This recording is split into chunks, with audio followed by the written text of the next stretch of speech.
Kapal selam merupakan salah satu alutsista yang paling sulit untuk dideteksi. Sejak kemunculannya hingga saat ini, kapal selam menjadi sosok paling menakutkan di lautan. Bersembunyi di kedalaman lautan, kapal selam mengintai, menunggu, dan pada saat yang tepat menyerang kapal permukaan tanpa disadari. Kapal selam mampu menenggelamkan kapal yang jauh lebih besar. Keberadaan kapal selam mampu menghentikan gerak keju armada musuh, bahkan memaksanya mundur.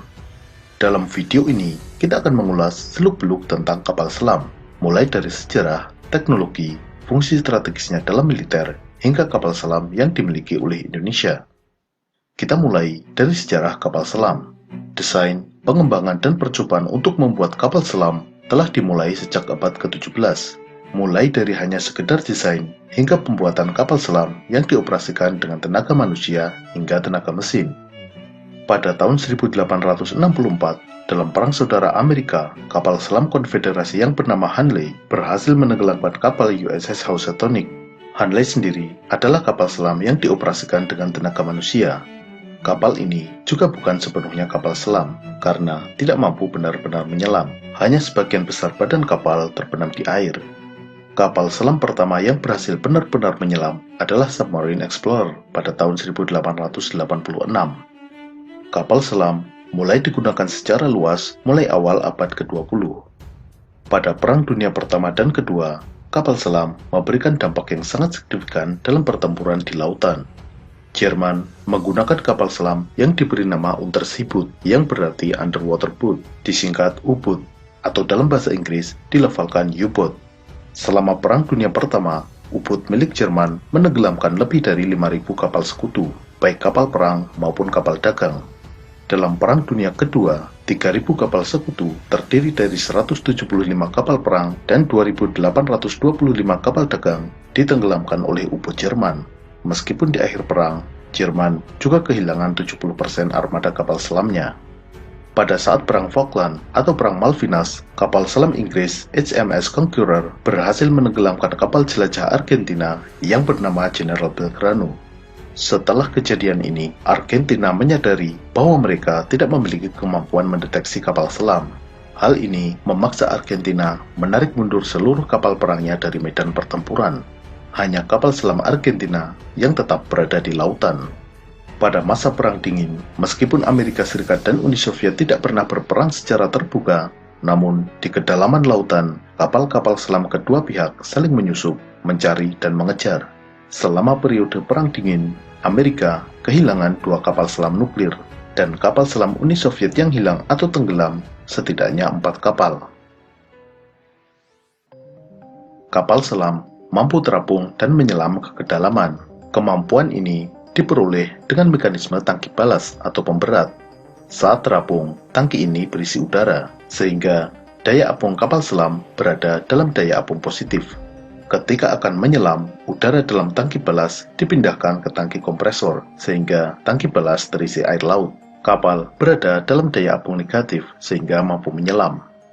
Jika akan naik kembali, udara dari kompresor dipindahkan lagi ke tangki balas, sehingga air keluar digantikan udara. Kapal pun mengapung kembali. Tetapi realitas sebenarnya tidak sesederhana itu. Faktor tekanan hidrostatik, perbedaan kadar garam di permukaan dan kedalaman laut yang berakibat perbedaan massa jenis, dan faktor-faktor lainnya membuat kapal selam selalu berada dalam kondisi equilibrium yang tidak stabil, bisa mengapung atau tenggelam tanpa diinginkan. Untuk itu, untuk menjaga kestabilan ini, terdapat tangki kontrol kedalaman. Tangki ini bekerja terus-menerus memasukkan dan membuang air untuk menjaga kestabilan kapal selam. Lambung kapal selam terdiri dari 2, yaitu lambung bagian luar dan lambung bagian dalam. Lambung bagian luar merupakan lambung yang tidak kedap air. Fungsinya, salah satunya adalah memberikan bentuk yang hidrodinamis untuk mengurangi drag atau hambatan. Dengan bentuk hidrodinamis ini, kapal selam bisa melaju lebih mudah di dalam air. Sementara lambung bagian dalam merupakan lambung yang kedap air, yang memisahkan antara interior kapal selam di mana awak kapal selam berada dengan lingkungan luar kapal yang berupa air. Awak kapal selam berada dalam interior dengan udara bertekanan sama dengan atmosfer, sedangkan di luar terdapat air di kedalaman laut dengan tekanan sangat tinggi. Perbedaan tekanan yang besar ini menuntut struktur lambung kapal selam yang sangat kuat. Jika ada kesalahan, baik dari perancangan, material, atau proses pembuatan, maka kapal selam bisa berpotensi remuk terkena tekanan air yang sangat besar. Untuk itu, kapal selam menggunakan material khusus. Kapal selam Indonesia yang dibeli dari Korea Selatan menggunakan material baja HY100. Baja ini memiliki kekuatan 3 kali lipat dibandingkan baja untuk kapal konvensional. Untuk memaksimalkan kekuatan agar tekanan merata, lambung bagian dalam kapal selam harus memiliki penampang berbentuk lingkaran sempurna. Pembuatan kapal selam kelas Changpuku dengan diameter 6,3 meter, penampangnya berbentuk lingkaran dengan toleransi error maksimal 0,2 mm. Hal ini membutuhkan teknologi manufaktur yang sangat presisi. Untuk itu, pembelian kapal selam oleh Indonesia salah satunya adalah dalam rangka memperoleh transfer teknologi pembuatan kapal selam. Saat ini, ada dua tipe utama kapal selam yang digunakan oleh militer, yaitu kapal selam diesel elektrik dan kapal selam nuklir. Kapal selam nuklir menggunakan reaktor nuklir sebagai sumber tenaga penggerak. Reaktor nuklir ini memanaskan air dan merubahnya menjadi uap bertekanan tinggi. Tekanan uap ini menggerakkan turbin uap. Putaran turbin uap bisa digunakan secara langsung untuk memutar baling-baling kapal, juga digunakan untuk memutar generator sehingga menghasilkan listrik. Bahan bakar reaktor nuklir dapat digunakan secara terus-menerus 20-30 tahun. Oksigen dan air bersih dapat dihasilkan dari pemrosesan air laut. Oksigen dihasilkan dengan proses elektrolisis yang memisahkan oksigen dan hidrogen dari molekul air. Sedangkan air tawar diperoleh melalui pemrosesan air laut dengan reverse osmosis. Satu-satunya yang membatasi durasi menyelam kapal selam nuklir adalah suplai bahan makanan. Kapal selam nuklir mampu beroperasi terus-menerus di dalam lautan selama 6 bulan. Kapal selam diesel elektrik menggunakan mesin diesel saat di permukaan dan baterai saat menyelam. Karena menggunakan baterai, kapal selam diesel elektrik secara berkala harus naik ke permukaan untuk menyalakan mesin diesel dalam rangka mengisi baterai. Memang, kapal selam ini tidak perlu benar-benar muncul ke permukaan, namun bisa tetap menyelam beberapa meter di bawah permukaan dan menggunakan snorkel untuk suplai udara. Meskipun dengan keterbatasan durasi menyelam, kapal selam diesel elektrik memiliki keunggulan dalam hal stealth. Ketika menyelam dan beroperasi dengan tenaga baterai, kapal selam ini sangat senyap. Ini berbeda dengan kapal selam nuklir, di mana saat menyelam, pompa pendingin reaktor dan mesin turbin uap menghasilkan suara yang sangat berisik. Sehingga kapal selam diesel elektrik jauh lebih sulit dideteksi daripada kapal selam nuklir. Di kedalaman samudera, tidak memungkinkan untuk melihat secara visual. Untuk itu, kapal selam dilengkapi dengan berbagai sensor sebagai inderanya. Sensor utama kapal selam berupa sonar, Sound Navigation Ranging. Perangkat ini menggunakan gelombang suara untuk mendeteksi objek baik di permukaan maupun di kedalaman. Penggunaan sonar ini dikarenakan di dalam air, radar tidak dapat digunakan secara efektif. Gelombang radar diserap oleh air, sehingga jangkauan deteksinya di dalam air sangat terbatas. Sedangkan gelombang suara mampu merambat sangat baik di dalam air. Kecepatan rambat gelombang suara di dalam air 4 kali lipat lebih cepat dibandingkan di udara. Ada dua jenis sonar, yaitu sonar aktif dan sonar pasif. Sonar aktif memancarkan gelombang suara. Gelombang suara ini dipantulkan oleh objek lain. Pantulan gelombang suara ini kemudian ditangkap kembali oleh sensor pada kapal selam. Jeda waktu antara gelombang suara dipancarkan dan diterima digunakan untuk menghitung jarak objek tersebut. Frekuensi suara yang dipancarkan oleh sonar aktif umumnya adalah frekuensi suara yang dapat didengar manusia, dan suara ini sangat keras. Para penyelam yang kebetulan bertemu dengan kapal selam merasakan suara sonar ini menyakitkan telinga mereka. Sedangkan sonar pasif tidak memancarkan apapun. Sonar pasif ini mendengarkan suara yang dihasilkan oleh objek-objek di lautan. Sumber suara ini misalnya berasal dari getaran mesin kapal, riak air dari gerakan kapal, hingga suara kru kapal maupun kapal selam. Kapal selam modern dilengkapi dengan beberapa sonar sekaligus untuk mendeteksi objek yang berbeda. Sonar utama merupakan sonar panoramik. Sonar ini mendeteksi objek-objek di luar kapal selam. Kemudian, sonar pendeteksi ranjau untuk mendeteksi adanya ranjau laut yang dipasang oleh musuh, sehingga kapal selam dapat menghindar dari melewati area yang dipasangi ranjau laut.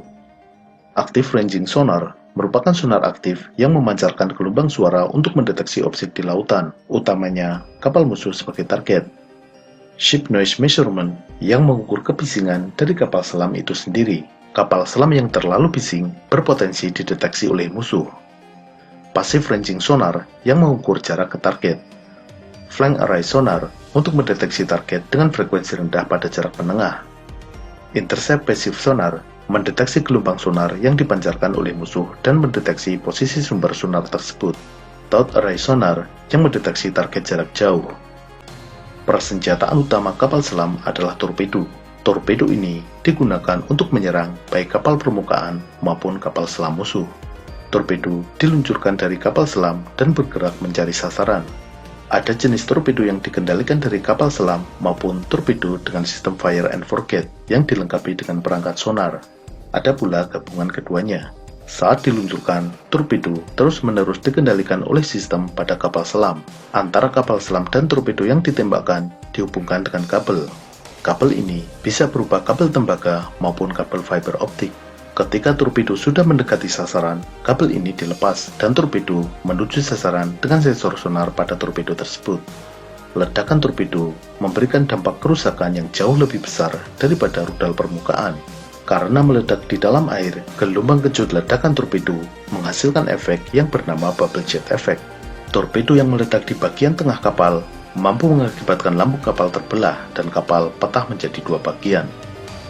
Selain torpedo, kapal selam juga dapat digunakan untuk membawa peluru kendali, baik rudal balistik maupun rudal jelajah. Amerika menggunakan kapal selam sebagai salah satu elemen dari triad nuklir, 3 wahana untuk membawa dan mengirimkan senjata nuklir. Ketiganya adalah rudal balistik antar benua, pesawat bom strategis, dan kapal selam.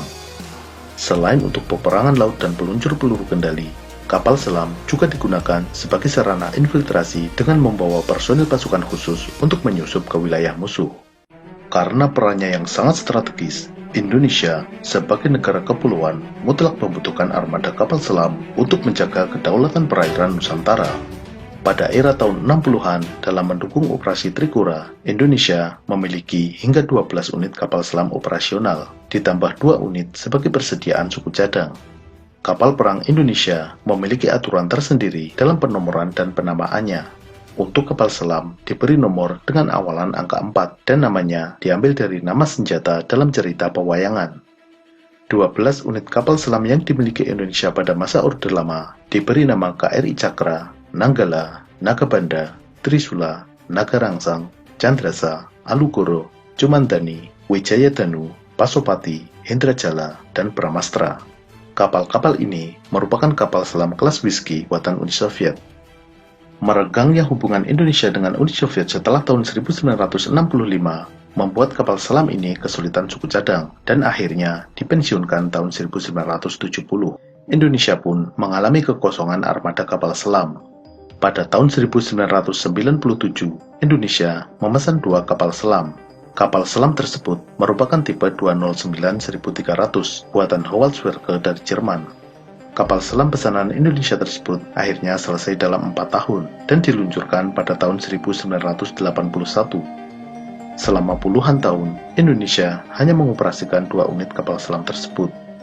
Baru pada tahun 2011, Indonesia melakukan penambahan inventaris kapal selamnya dengan menandatangani kontrak pembelian kapal selam sebanyak 3 unit dari Korea Selatan. Kapal selam ini dibuat oleh Daewoo Shipbuilding and Marine Engineering atau DSME. Kapal selam pertama selesai dikerjakan tahun 2015, diluncurkan tahun 2016, dan resmi bertugas di TNI Angkatan Laut mulai 2 Agustus 2017.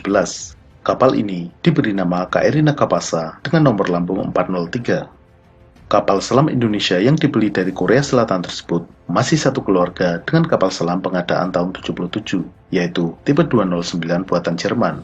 Hanya saja, yang ini adalah tipe 209-1400, sedangkan kapal selam kelas Cakra adalah tipe 209-1300. Indonesia membeli kapal selam kelas Changpuku yang telah ditingkatkan kemampuannya, atau Improved Changpuku, dan kemudian dikenal sebagai kapal selam kelas Nagapasa. Kapal selam kelas Nagapasa merupakan kapal kelas Changpuku yang telah dikembangkan dengan penambahan beberapa perangkat. Perangkat yang ditambahkan pada kapal selam kelas Nagapasa diantaranya perangkat sonar GSU-90, Sonar buatan Atlas Elektronik ini merupakan sonar aktif dan pasif yang terintegrasi, juga memiliki kemampuan tracking sasaran secara otomatis. Perangkat lain yang disematkan adalah RISM atau Radar Electronic Support Measurement yang bernama Pegaso buatan Indra Sistema dari Spanyol. Kapal selam ini menggunakan periskop buatan Hensoldt dari Jerman, terdiri dari periskop Zero 400 dan perangkat optikal elektronik OMS 100.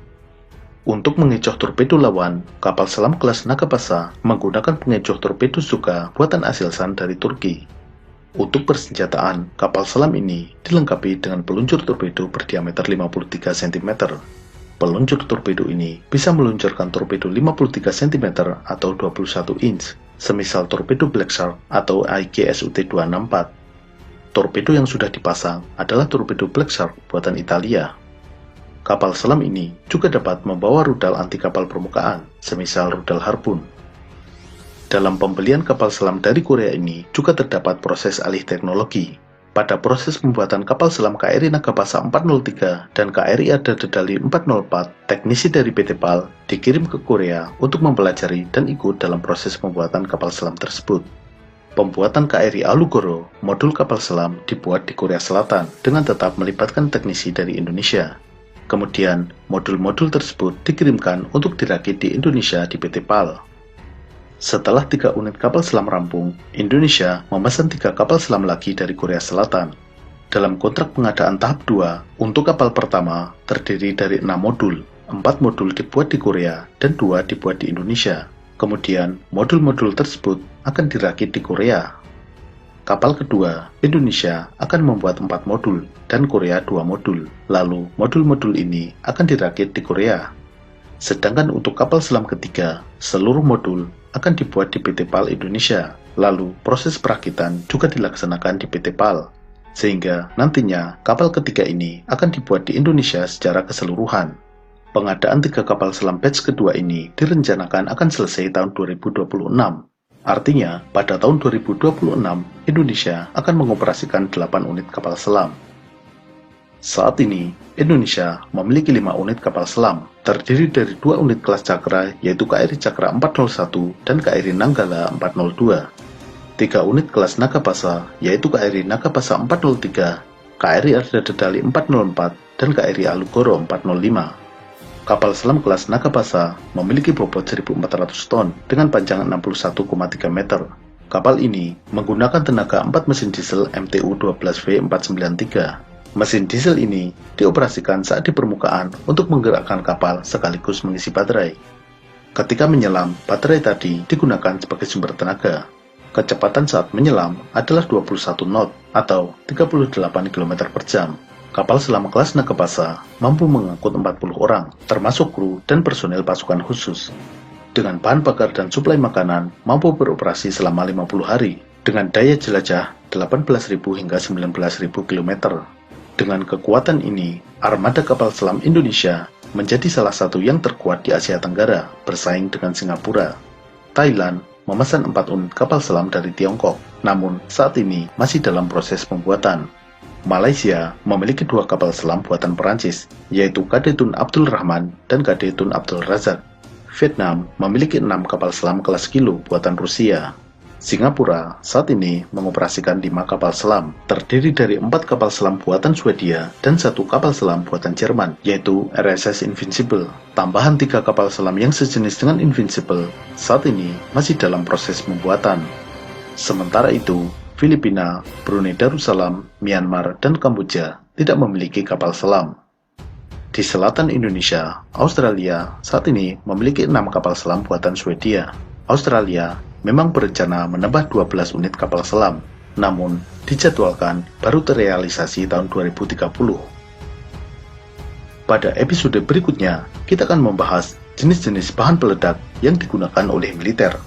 Sampai jumpa.